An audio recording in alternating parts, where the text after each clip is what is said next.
நாம் நேரடியாக தேவனுடைய வார்த்தைக்கு நாம் கடந்து போகலாம்.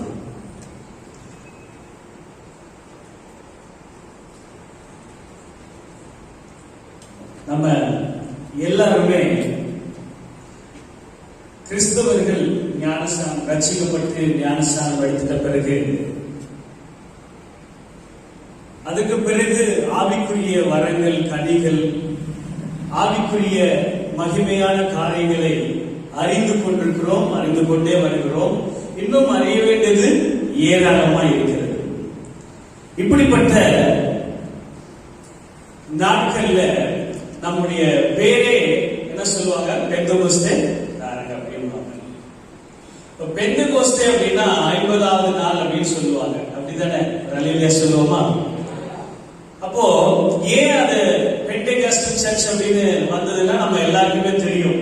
அன்றைக்கு சீஷர்கள் காத்திருந்து ஜெபித்த போது பரிசுத்த ஆவியானவர் அவர்கள் மேல் ஊற்றினபடினால, தேவ ஆவியானவர் அவங்க மேல பலமாய் வெளிப்பட்டபடினால அந்நிய பாஷைகளை பேசினாங்க, மகத்துவங்களை பேசினாங்க அப்படின்லாம் நம்ம வாசிக்கிறோம். ரலிலியா சொல்லுவோமா? அங்க பார்க்கிறோம், பரிசுத்த ஆவியானவர் வந்த பிறகுதான் மகத்துவமே பேசுறாங்க. ரெண்டாவது பாத்தீங்கன்னா தேவனை பாடி துதிக்கிறாங்க. ரலிலியா சொல்லுங்க பாருங்க. அப்ப என்ன தெரியுது அப்படின்னா, பரிசுத்த ஆவி வர்றதுக்கு முன்னாடி ஒரு மனுஷன் மனசார கர்த்தரை துதிக்க முடியாது அப்படின்னு நான் நினைக்கிறேன். ரலிலியா சொல்லுவோமா? பரிசுத்த ஆவியானவர் ஒரு மனுஷனுக்குள்ளாக இறங்கின பிறகு அவர்களால தேவனை துதிக்காம பாடாம ஒரு பாட்டு ஞாபகம் வருது. இதே சபையில நான் கத்துக்கிட்ட பாட்டு பல வருஷங்களுக்கு முன்னாடி. கர்த்தர் ஆவி என்னில் அசைவாடிட தாவீதை போல் பாடுவேன், ஆடுவேன், துதிப்பேன். இன்னும் நிறைய சொல்லிட்டே இருக்கலாம். அப்போ கவனிக்க, தேவ பிள்ளைகளே, பரிசுத்த ஆவியானவர் குறிச்சு நம்ம எல்லாருக்கும் நிறைய விஷயங்கள் தெரியும். ஆனா தெரியாத விஷயமும் நிறைய இருக்கு. அதுக்கப்புறம் பாத்தீங்கன்னா ஆதியாகமத்திலிருந்து மல்கியா வரைக்கும் நீங்கள் பார்க்கும்போது பிதாவாகிய தேவன் ஜனங்களோடு இடைப்படுகிறதை பார்க்கிறோம். அப்பப்போ பேசுவார், தம்முடைய தாசங்களோட பேசுவார். 2ஆம் அதிகாரத்திலேயே ஆவியானவரை பற்றி ஒரு வெளிப்பாடு வருகிறது. ஜலத்தின் மேல் அசைவாடி கொண்டிருந்தார் அப்படின்னு நம்ம பார்க்கிறோம். அதற்கு பிறகு அடிக்கடி வந்து வந்து போகிறத நம்ம பைபிள்ல பார்க்கிறோம். அப்போ புதிய ஏற்பாட்டு காலத்துல நம்முடைய தெய்வமே மனிதனாக இந்த பூமியில வந்த பிறகு இயேசுவை ஜனங்கள் பார்க்க ஆரம்பித்தார்கள், தெய்வத்தையே ஜனங்கள் பார்க்க ஆரம்பிச்சாங்க. அப்படிப்பட்ட நேரத்துல பரிசுத்த ஆவியானவர் இருக்கிறாரு, பழைய ஏற்பாட்டிலும் இருக்கிறாரு. ஆனா ஒரு ஸ்பெஷாலிட்டி என்னன்னா, தேவன் பழைய ஏற்பாட்டுல மனிதர்களோடு, ஒரு சில மனிதர்களோடு பேசுகிறதை பார்க்கிறோம். புதிய ஏற்பாட்டு காலத்துல இயேசு கிறிஸ்து அவரே தெய்வமா இறங்கி வந்து மனிதர்களோட உறவாடி பேசுகிறதை பார்க்கிறோம். மூன்றாவது, இப்ப இருக்கிற ஒரு ஸ்பெஷாலிட்டி, நமக்கு கிடைத்திருக்கிற ஒரு வாய்ப்பு, ஒரு பாக்கியம் என்னன்னா, அந்த பரிசுத்த ஆவியானவரின் காலத்துல தான் நம்ம வாழ்ந்து கொண்டிருக்கிறோம். ரலிலியா சொல்லுங்க பார்க்கலாம். ஹல்லேலூயா. அப்போ ஆண்டவர் சொல்லியிருக்கிறார்ல, நான் போனாதான் உங்களுக்கு நல்லது, நான் போயிட்ட பிறகு ஸ்தேற்றவாளனாகிய சத்திய ஆவியானவர் உங்ககிட்ட அனுப்புவேன். அவர் பாவத்தை குறித்தும் நீதியை குறித்தும் நியாய தீர்ப்பை குறித்தும் கண்டித்து உணர்த்துவார் அப்படின்னு சொல்லி நம்ம வேதத்துல வாசிக்கிறோம். ஹல்லேலூயா சொல்லுவோமா?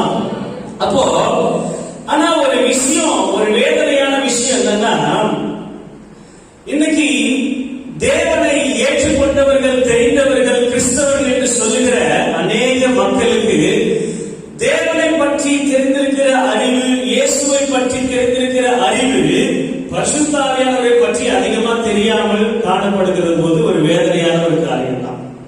ஏன் இதை சொல்றேன் அப்படின்னா, அவர் நம்ம வாழ்கிற வாழ்க்கையோடு தான் அவர் வாழ்ந்து கொண்டிருக்கிறார். நம்மளோடவே வாசம் பண்றார், நம்மளோடவே இருக்கிறார். இது உலகத்தில் முழுவதும் அசைவாடி கொண்டிருக்கிறார். ஆனால் நிறைய பேர் அது அறியாமல் இருக்கிறார்கள். அதுதான் வேதனையான ஒரு காரியம். சரி, போகட்டும். ஒரு 5 பாயிண்ட் நம்ம 5 பாயிண்ட் கரெக்டா முடிக்க விரும்புகிறேன். முதலாவது, பரிசுத்த ஆவிக்குள்ளாக ஜெபம் பண்ணுகிறவர்களாய் இருக்க வேண்டும். அதாவது பரிசுத்த ஆவிக்குள் ஜெபம் பண்ணுங்கள். சொல்லுவோமே எல்லாரும் வாயில திறந்து, என்ன செய்யணும்? பரிசுத்த ஆவிக்குள் ஜெபம் பண்ணுங்கள். அப்போ இந்த வார்த்தையிலிருந்து, டாபிக்ல இருந்தே, டைட்டில் இருந்தே நமக்கு ஒரு அர்த்தம் புரியுதா இல்லையா?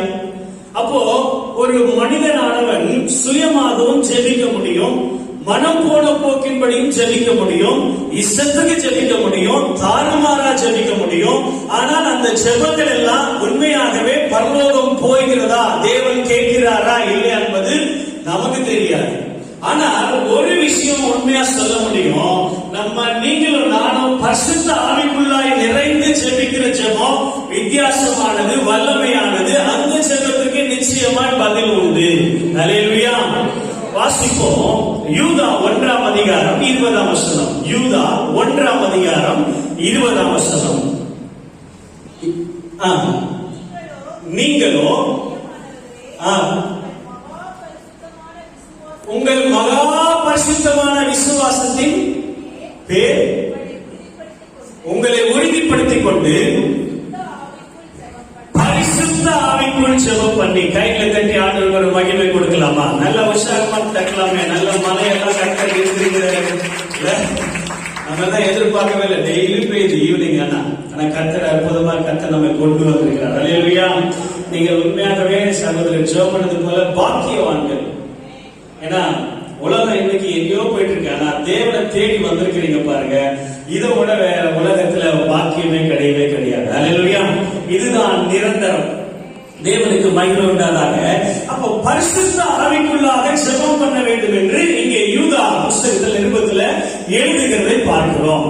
அப்ப கவனிங்க, வேதம் சொல்லுகிறது, வேதத்தை கேளாதவனுடைய ஜெபம் கர்த்தருக்கு அருவருப்பானது. அப்ப பாருங்க, ஜெபிக்கலாம், ஆனா அருவருப்பாகவும் கூட இருக்கலாம் ஆண்டவருக்கு. அப்போ ஆயக்காரன் பரிசை ஜெபிக்கும் போது கூட பாத்தீங்கன்னா 2 பேர் ஜெபத்துல ஒருத்தருடைய ஜெபத்தை தான் கர்த்தர் கேட்கிறாரு. ஒரு அலையில சொல்லுங்க பார்க்கலாம். அப்போ எல்லாரும் ஜெபிக்கிறோம், நம்ம வீட்டுக்காக ஜெபிக்கிறோம், நாட்டுக்காக ஜெபிக்கிறோம், சபைகளுக்காக ஜெபிக்கிறோம், தெருக்களுக்காக ஜெபிக்கிறோம், மிஷனரிகளுக்காக ஜெபிக்கிறோம், ஊழியர்களுக்காக ஜெபிக்கிறோம், மன திரும்பாளர்களுக்காக ஜெபிக்கிறோம். ஆனால் இன்னும் அற்புதங்கள் நடக்கல, இன்னும் அதிசயங்கள் நடக்கல, இன்னும் மாற்றங்கள், எழுப்புதல் வரவே இல்லை. அப்படின்னும் போது சம்திங் எங்கேயோ ஒரு ராங் ஒண்ணு இருக்கு, எங்கேயோ மிஸ் ஆகிட்டே இருக்கு. அப்போ யோசித்து பார்க்க வேண்டும், நம்ம அப்படியே ஜெபம் ஆவிக்குள்ளான ஒரு ஜெபமா இருக்கிறதா? நம்ம ஒரு நிமிஷம் ஜெபம் பண்ணா கூட அந்த ஜெபம் உறுதியாய், வல்லமையோடு, ஊக்கமாய், பரிசுத்தமாய், தேவன் பிரியப்படுகிற ஜெபமாய் இருக்கிறதா என்று யோசித்து பார்க்க வேண்டும். அப்படி இல்லைன்னா நம்ம டெய்லி பண்ணி என்ன பிரயோஜனம்? யோசித்து பாருங்க. அப்ப ஏதோ கடமை, ஏதோ டைம் பாஸ், ஏதோ நாட்கள் வீணாய் ஓடிக்கொண்டே இருக்குது. அப்படி எடுத்துக்கலாமா? அப்ப கவனிங்க, பரிசுத்த ஆவிக்குள்ளாய் நிறைந்து ஜெபிக்கிற ஒரு அனுபவம் எல்லாருக்கும் கிடைக்கிறது கிடையாது. வசனத்தை வாசிக்கும் போது ஆச்சரியமா இருக்கு. பரிசுத்த ஆவியோடு நம்ம ஜெபிக்கணும்னா கூட அதுக்கு நம்ம முதல்ல ஜெபம் பண்ணிருக்கோம். அந்த பரிசுத்த ஆவியார் நம்ம மேல இறங்கும்படியாக, அவர் நம்ம உள்ள வாசம் பண்ண முடியாது, அவர் நமக்குள்ள எப்படி பேசணும், எப்படி ஜெபிக்கணும், எப்படி செயல்படணுன்றதுக்கு அதுக்கே நம்ம ஜெபிக்க வேண்டியதா இருக்கு. அங்க வாசிக்கிறோம், அப்போஸ்தலர் 8:14 சொல்லுகிறது. இன்னொருத்தவங்க எடுத்தவங்க எபேசியர் 6:18, இன்னொருத்தவங்க ரோமர் 8:26.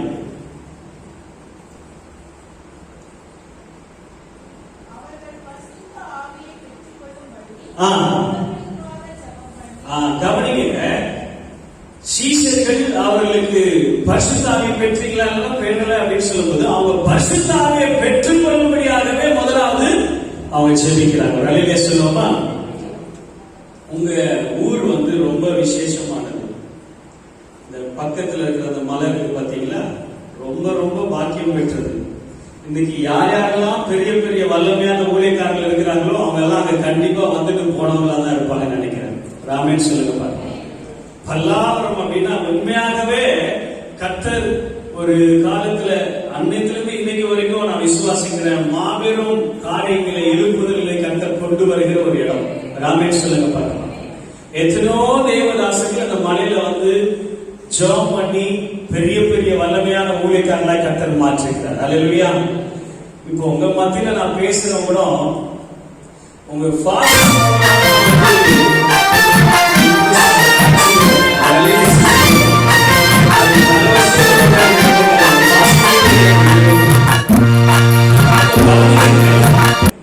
இங்க பார்க்கிறோம், பரிசுத்த ஆவியை பெற்றுக் கொள்வதற்காக ஒரு ஜெபம் பண்ண வேண்டியதா இருக்கிறது.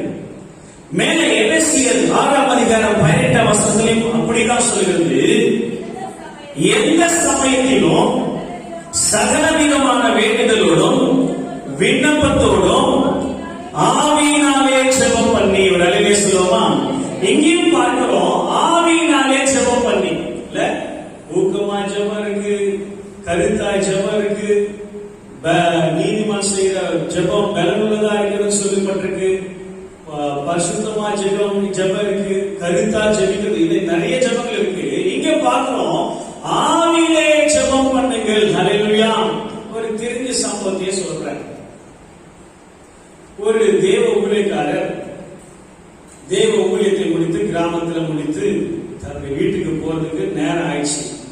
அந்த கிராமத்துல இருக்கிற ஒரு விக்கிரக கோயில தங்குறதுக்கு ஒரு அவருக்கே தெரியல, இருட்டுல எங்க தங்கன்னு சொல்லிட்டு ஒரு இடம் இருந்தது. அங்க தங்கிட்டார்.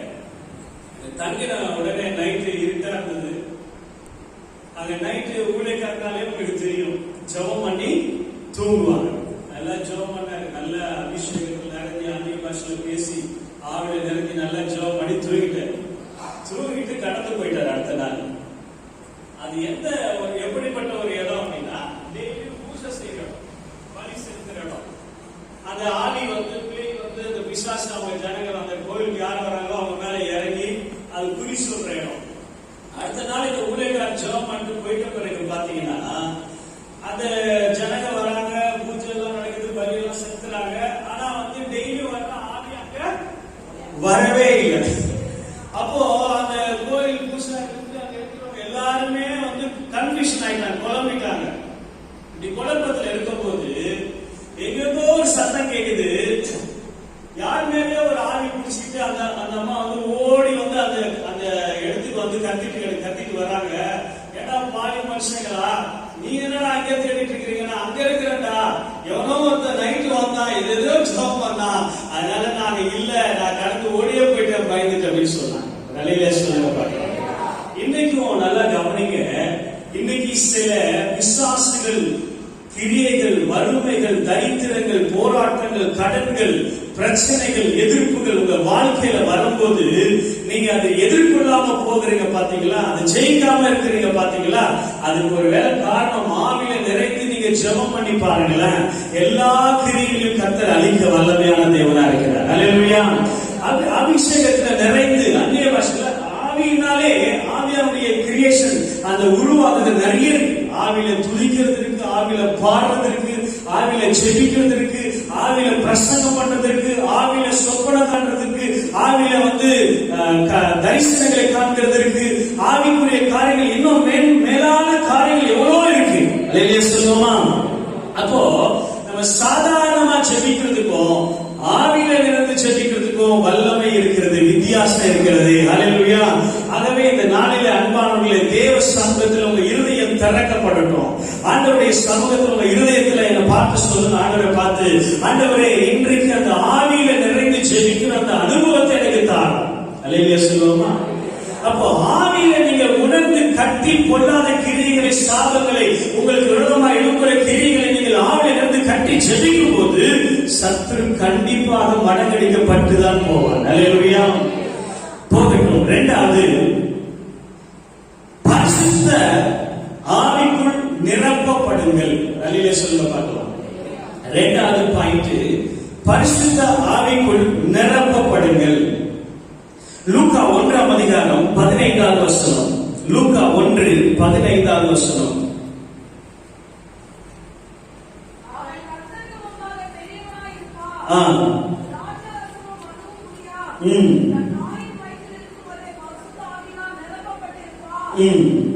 இங்க பார்க்கிறோம், அவன் தாயின் வயிற்றில் இருக்கும்போது பரிசுத்த ஆவியினால் நிரப்பப்பட்டிருப்பான். எவ்வளவு பெரிய பாக்கியத்தோடவே பிறக்கிறார். உங்களும் என்ன சொல்லுவாங்க, நம்ம குடும்பத்துல சொந்தக்காரங்க, தெரிஞ்சவங்க, நண்பருங்க, நீ எல்லாம் போறது என்னடா பிரயோஜனம், உன்னை பெற்றதுக்கு பதில் கல்ல பெற்றிருக்கலாம், நீ எல்லாம் ஒரு தண்டம் உதவாக்க, நீ என்னத்தை கிழிச்சு சாதிக்க போற, என்ன செய்ய போற, இப்படிதான் நம்ம எல்லாம் பேர் வாங்கிருக்கோம்.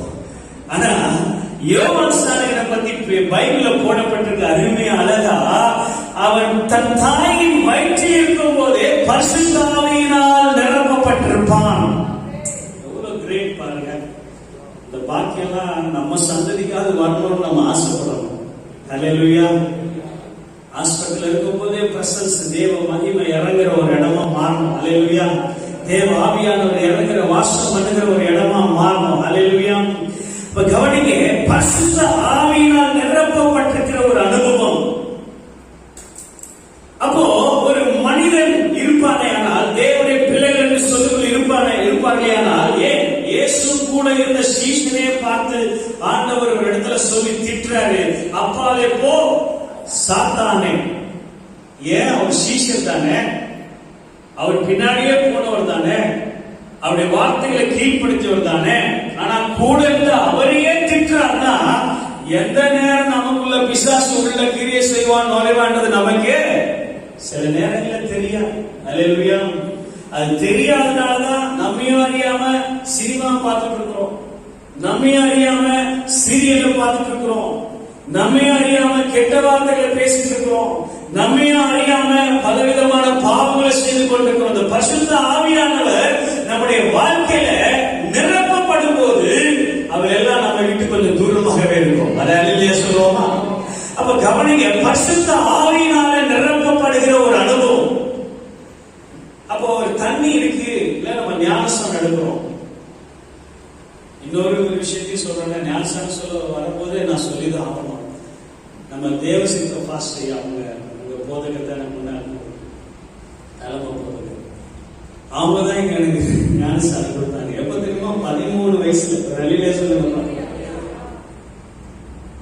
இந்த யோவான் ஸ்நானங்களை குறித்து பார்க்கிறோம்.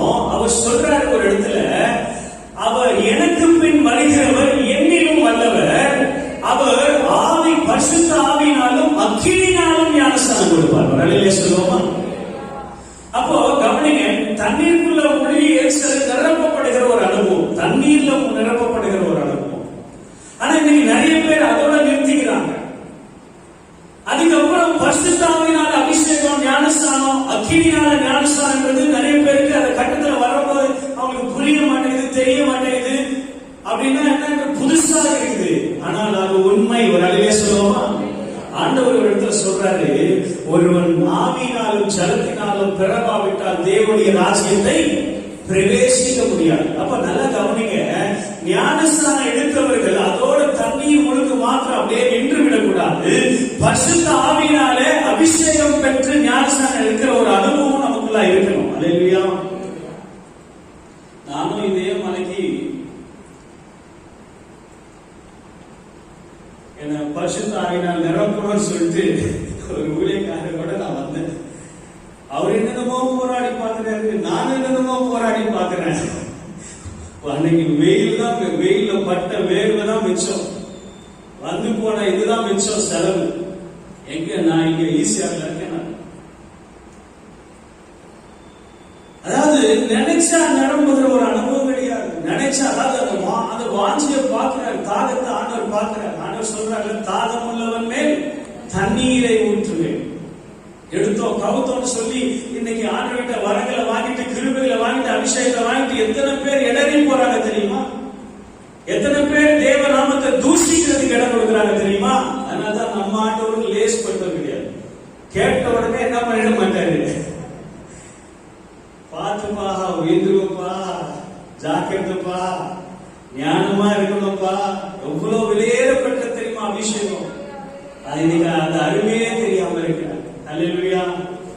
கவனிங்க, ஆவியினால நிரப்பப்படுகிற ஒரு அனுபவம் நமக்கு இருக்கணும்.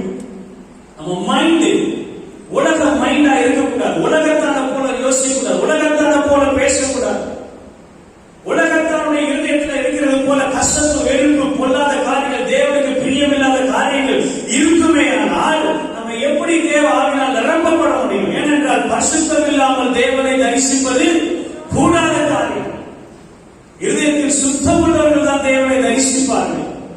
நல்லா கவனிங்க, பரிசுத்த ஆவிக்குள்ளாய் நிரம்பும் போது நிறைய ஆசீர்வாதங்கள் நமக்கு கிடைக்குது.